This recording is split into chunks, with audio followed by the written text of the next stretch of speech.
Chers amis, Erev Tov, Beshem Hashem, Naaseh, Ve'natzliach, on est ce soir, le mercredi soir, donc 24 du mois de février, et on est passé au 13 du mois de Hadar, puisqu'on est déjà le soir. On a deux shiur à faire l'un après l'autre, Be'ezrat Hashem, ce soir. Pour le premier, la refoua shlema urgente, Be'ezrat Hashem, d'une jeune fille de 17 ans, Shem Evarech Ota Bechol Asher La, Chaya Anat Shoshana Bat Laetitia Esther, Achlama Meira Refoua Shlema, qui a acheté donc ce shiur pour qu'Akadosh Baruch Hu lui envoie Mamash, une Achlama Meira Sofit, Be'ezrat Hashem, une refoua shlema définitive, ainsi que Kol Cholot Israël, Kol Cholim Israël, Bechol Atar Be'atar, Shana Bat Deborah Be'ezrat Hashem, Gam Ken Achlama Meira, refoua shlema, qui fait l'opération maintenant. Be'ezrat Hashem, qu'on n'entende que de bonnes nouvelles. Donc en tout cas, le shiur a été acheté pour cette Tzadeket Chaya Anat Shoshana Bat Laetitia Esther, puisque c'était pour jeudi. Il faut toujours l'agdim, on est déjà jeudi, puisqu'on est déjà le soir. Be'ezrat Hashem Barach, qu'on n'entende que de bonnes nouvelles. Comme on l'a dit juste avant, Ufren Kol Chole Israël, Ufren Kol Mete Israël, Elef Alfa Avdalim, Leilu Nishmat Kol Mete Israël. On est avec notre livre Sod HaChashmal sur le libre arbitre. On a commencé une série importante sur les détails que nos sages nous livrent sur la dimension du libre arbitre. Est-ce que vraiment nous sommes libres de tout? Est-ce que Dieu nous fait des croche-pattes ou pas dans notre libre arbitre? Qu'est-ce qui se passe réellement entre la décision que nous prenons face aux destinées qui nous attendent? Nous avons vu ensemble un récapitulatif de quelques phrases Bessach HaKol, que l'homme en réalité a un libre arbitre qui se situe que sur un tout petit point, c'est de décider de faire la Torah ou de ne pas faire la Torah, de décider de faire le bien ou de ne pas faire le bien. C'est tout. Pas plus, pas moins. La seule chose qui représente notre libre arbitre, c'est la décision de faire ou de ne pas faire ce que Dieu nous demande. Maintenant, les conséquences de nos décisions nous sont prédestinées. Mais ça ne veut pas dire que parce qu'elles sont prédestinées, elles étaient une fatalité. Puisque tu peux en sortir, comme on l'a vu dans le premier cours, à tout moment, tu peux te sortir de ta propre destinée et changer ton mazal, changer ta façon de faire les choses en faisant teshuva. Teshuva veut dire revenir sur ses pas afin de les réparer et de trouver une nouvelle façon d'exister. Car en réalité, tout comme Dieu renouvelle chaque jour de nos journées, de la même façon, le Créateur du monde attend de nous que nous soyons capables de régénérer une nouvelle situation de notre vie et d'être meilleurs que la veille, que ce soit au niveau de nos midot, de nos vertus, que ce soit au niveau de notre étude, que ce soit au niveau de nos connaissances. Donc le Créateur du monde attend à des degrés différents un changement important au sein de chacun de ses enfants grâce à un potentiel qu'il nous a donné et face aux épreuves qui se trouvent sur notre chemin. Vous avez bel et bien compris que plus une personne sera forte et courageuse, empreinte de mitzvot, empreinte de Torah, et plus ces épreuves seront dures.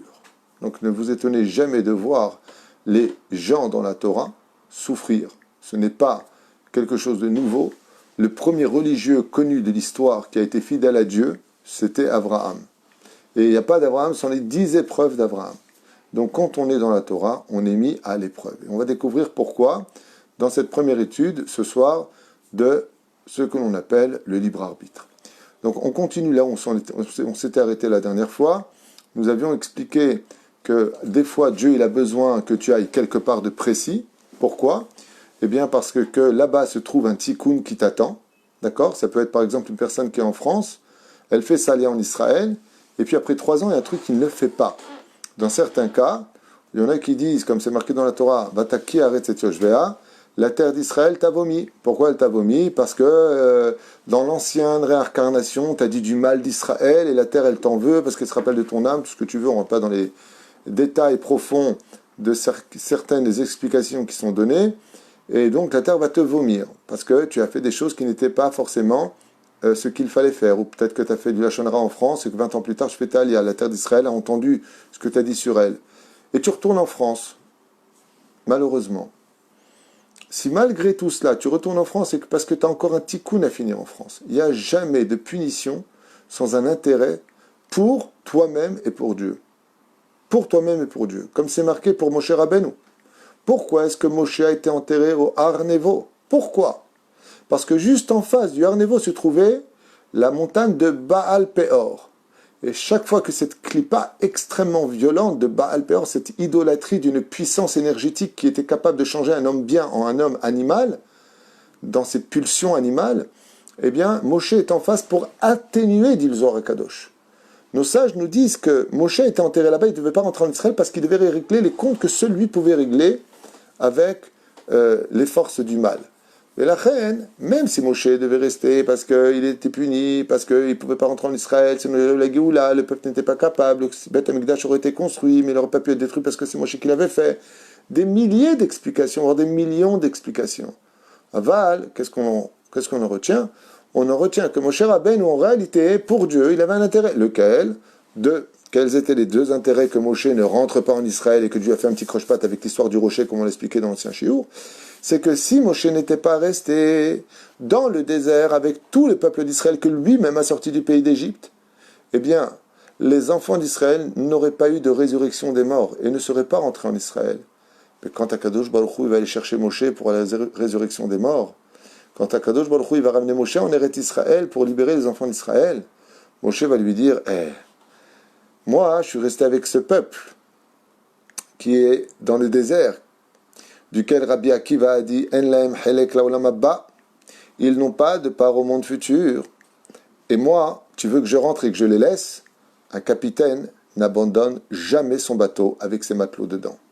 Et la reine, il était impératif pour sauver les 3 millions de Juifs qui sont morts dans le désert et qui n'ont pas pu entrer en Israël, puisque c'est la nouvelle génération qui, oui, est rentrée en Israël, à part Yoshua et Caleb ben Yefouné, eh bien, on constate que Moshe Rabbeinu, en réalité, il devait absolument rester. Mais comment lui dire?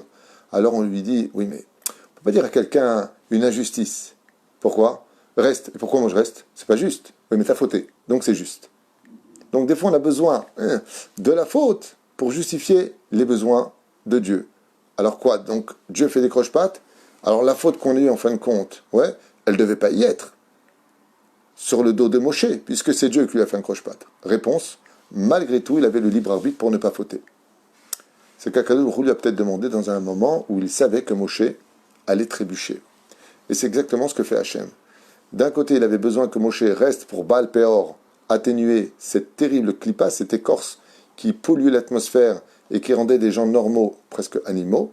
Et de l'autre côté, il fallait que Moshe Rabbeinu surtout reste dans le désert, parce que s'il n'était pas resté dans le désert, eh bien ce même peuple qui est sorti d'Égypte ne serait jamais revenu à la vie à la fin des temps. Az Yasher Moshe, à Tidlavo, ils chanteront qui? Ce même peuple qui est sorti d'Égypte. Et la reine, il fallait que Moshe reste dans le désert avec eux, impérativement, afin qu'il les ramène, qu'il les prend avec eux et qu'il les sauve. Seulement Moshe Rabbeinu, qu'est-ce qu'il a dit? Dans un combat vis-à-vis de la justice, il dit d'accord, mais moi le peuple que j'ai sorti, j'ai promis de les faire rentrer en Israël. C'est bon, c'est Besséder. Qu'est-ce qu'il y a? Yoshua va s'en occuper, toi tu restes là avec ce peuple qui ne rentrera pas en Israël, car grâce à ta présence, le Madavardomé, comme j'ai déjà raconté dans un midrash, un jour un homme très très riche, passait comme ça dans une salle qui était toute sombre, très ombragée, comme ça, toute noire, il ne voyait rien du tout, et très obscure. Et en marchant comme ça, avec son très beau costume en lin blanc, il entend qu'il a fait tomber de la monnaie de sa poche. Plein de pièces de monnaie sont tombées par terre. Il a fait un calcul. Il a dit, si je me baisse maintenant pour ramasser mes pièces qui sont tombées par terre, rien que le pressing, mon costume, le fait d'arriver à la fête sale, ça en vaut pas le coup. Seulement, en faisant quelques pas, il s'est rappelé qu'il avait aussi un diamant solitaire sur une bague en or blanc. Et là, il n'a pas hésité à se mettre tout de suite à 4 pas et à tâtonner le sol alors qu'il n'y voyait rien, pour chercher son solitaire. Puis une fois que moralement il était par terre pour ramasser son solitaire, puisque je me suis sali, j'ai les mains sales, j'ai déjà sali mon costume, alors je ramasse en même temps toute la monnaie que j'ai perdue. Comme ça, il dit à Kadosh Baruch Hu, moi, me rendre impur pour aller en galoute, non. Mais quand il y a des diamants, comme le Rabbi Lubavitch à New York, Rabbi Nachman à Ouman, peu importe que ce soit à Sfat Ouman, l'idée est là, le Chafetz Chaim, le Maral de Prague, le Gaon de Vilna, le Admour Azaken, tous ces gens qui sont morts dans des lieux de galoute, si le Créateur du monde il va se salir pour amener ses diamants en Eretz Israël, alors ils vont dire les tzadikim, puisque tu es venu jusqu'à moi maintenant, jusqu'en France, jusqu'aux États-Unis, jusqu'à ceci et cela, alors ramasse ce qui pour toi ceux qui t'ont pas respecté, ceux qui n'ont pas de résurrection des morts, alors ramasse-la avec toi, puisque tu es déjà là. Après, Moshe Rabbeinu il était obligé de rester pour que ce peuple, comme Rabbi Akiva a dit, n'a pas de monde futur. Rabbi Eliezer dit, tu as raison, Rabbi Akiva. Il n'a pas de monde futur sans Moshe, mais maintenant qu'il y a Moshe qui reste avec eux, tout le dor de Déa, la génération du désert, oui, elle a le monde futur. Et là, on voit que des fois, le créateur du monde, il surfe, comme on l'a dit dans le dernier shiur, sur nos décisions à nous, pour atteindre ses buts à lui, afin que le dernier mot soit toujours chez Akadosh Baruch Hu. Et la asot l'Hashem, et feru Toratecha. Des fois dans la vie, nous disent ici les Chachamim, au nom du Teilim 119, et la asot l'Hashem, et feru Toratecha. Des moments où la Torah, on doit la retourner quand c'est un moment où la Torah elle-même est mise en danger. C'est-à-dire, la Torah nous dit des choses, si on doit enfreindre la Torah pour la sauver, c'est permis. Par exemple, dans Masechet Neila, il y a marqué là-bas, B'Daf Yudzayin Amud Aleph, Maaseh Rabbi Shimon Bar Yochai, Rabbi Reuven Estropoli, Estropoli, je ne me rappelle plus de son nom, peu importe. Là-bas, on nous parle qu'il lui a dit de s'habiller comme les goïms, de se raser la tête comme les goïms, et d'aller dans le Sénat romain pour sauver les Juifs. On n'a pas le droit. Il dit si, dans un cas pareil, on a le droit de retourner la Torah. Pourquoi un décret menaçait la vie des Juifs? Alors c'est permis. Il y a des cas où c'est permis. Le texte nous dit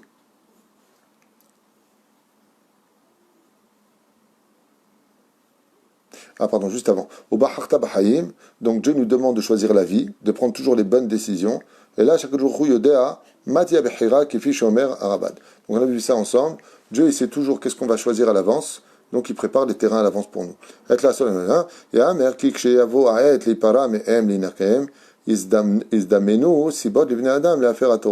Donc quand l'homme, il a des fois, il dit ici l'occasion de renverser la Torah. Et donc ça veut dire quoi de renverser la Torah? Eh bien, le texte ici qui est employé vient de parler d'Akadosh Baruch Hu. Et vient employer quoi? Le fait de comment tu peux faire un croche-patte à Moshe Rabbeinu ou à Avraham Avinu en mettant la famine pour Avraham, en faisant que le rocher, il ne sorte pas de l'eau quand Moshe lui a parlé la première fois. Pourquoi tu fais ça, Hachem? Il dit parce que j'avais besoin de sauver des Juifs. Des fois, Dieu nous met des obstacles qui, en réalité, vont faire des choses encore plus grandes que si ça avait réussi. Et la reine, on doit toujours s'habituer, quand ça réussit ou pas, à cette phrase que tout le monde connaît, Baruch Hashem Gamzo Letova. Gamzo Letova. Moshe ne rentre pas en Israël, Baruch Hashem, heureusement qu'il n'est pas rentré. Heureusement. Pourquoi? Car à travers le fait que Moshe n'a pas pu rentrer en Eretz Israël, il va sauver 3 millions d'hommes et de femmes dans le désert qui sont morts pendant cette traversée des 40 ans, sans lequel si Moshe Chas Veshalom était rentré en Israël, Chas Veshalom, il serait rentré en Israël, eh bien eux ne se seraient jamais relevés. Et la reine, le malheur de l'un fait le bonheur de l'autre.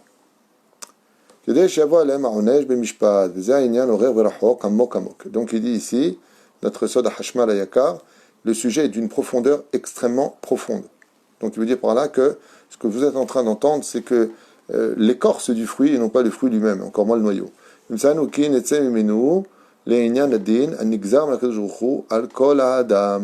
Car il y a des jugements dans le ciel sur chaque personne, et Akadosh Baruch Hu, il juge chaque élément, chaque personne, chaque chose, Bezrat Hashem, de telle façon à ce que les événements que nous allons vivre, dans le manque de connaissance du pourquoi des choses, correspondent à une justice qui est faite pour une autre personne.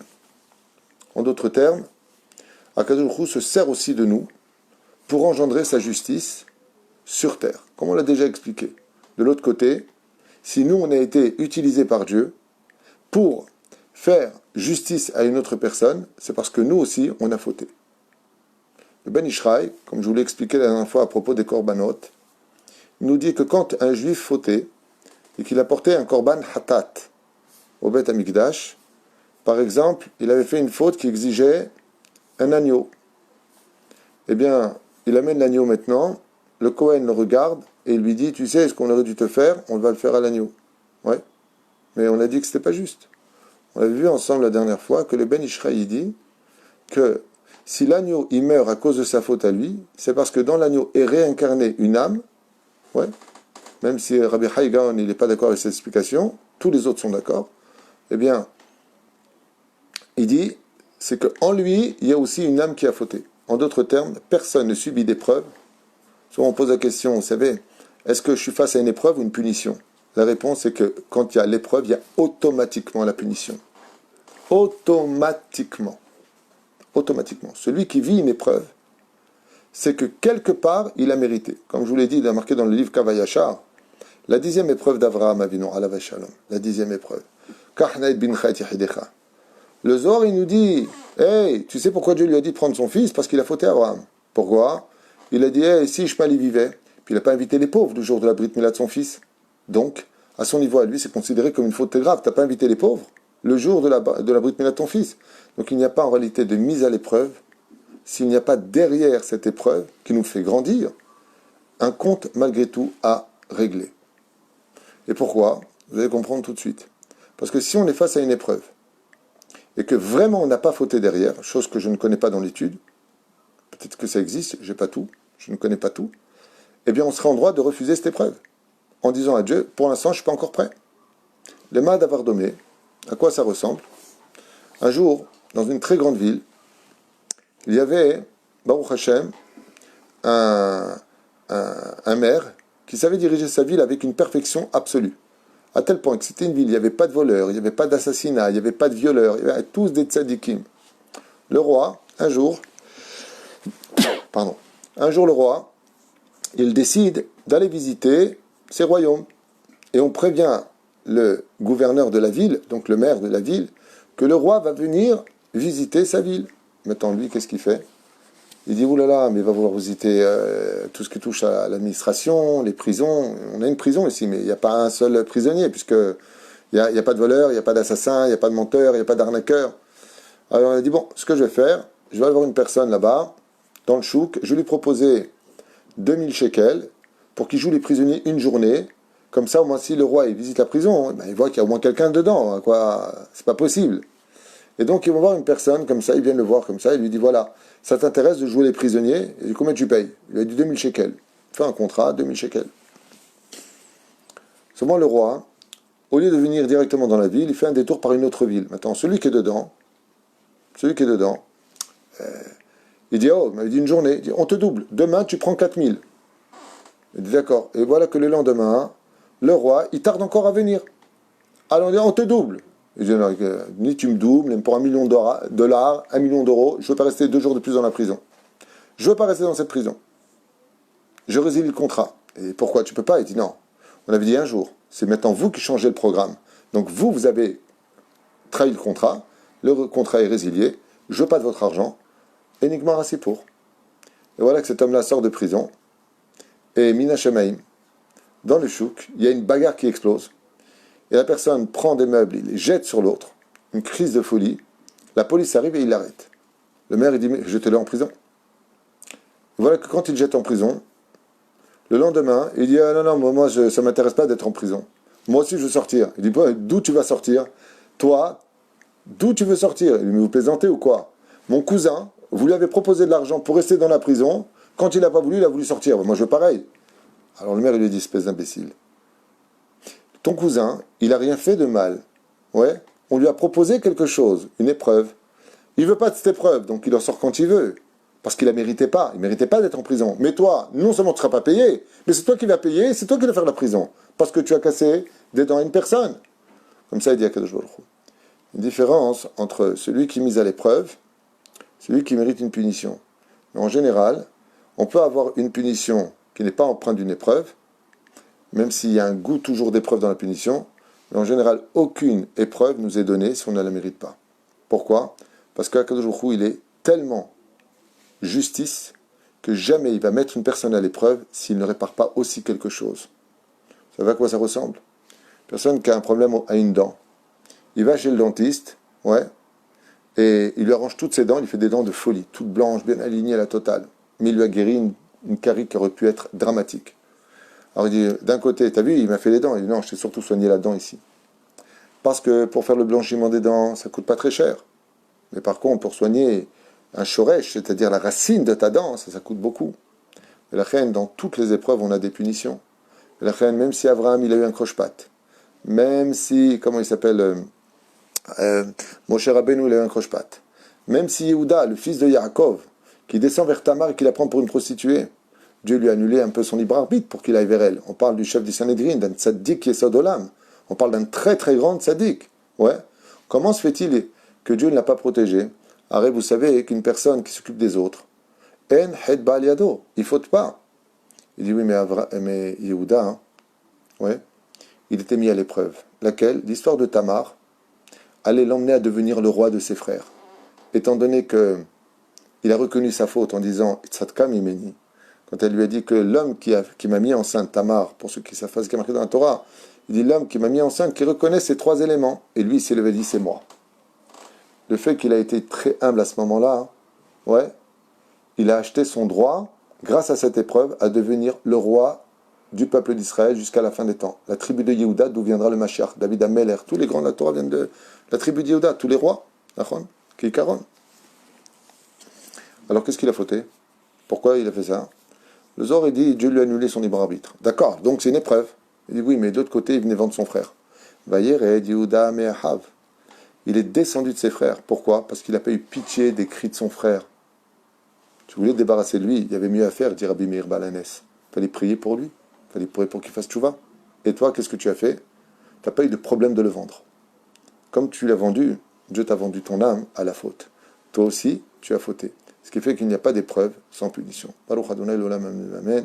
Shinizke Ishmoa Yeshua ben Hamot, à propos du libre arbitre, Bezrat Hashem, pour une grande santé définitive, pour tous les malais d'Israël, Bichlalam, Haya Anat, Shoshana, Bat Laetitia, Esther, Hashem Varechota Beroshala, Asher Jamia Yakar, Aaron ben Mesaouda, Kol Chol Israël Vechol Atar Ve'atar, et Nushmat Kol Mete Israël, qu'on n'entende que de très très très bonnes nouvelles. Amen, Ve Amen. Je revois dans quelques instants pour ceux qui veulent, pour le prochain shiur. Kol Touf.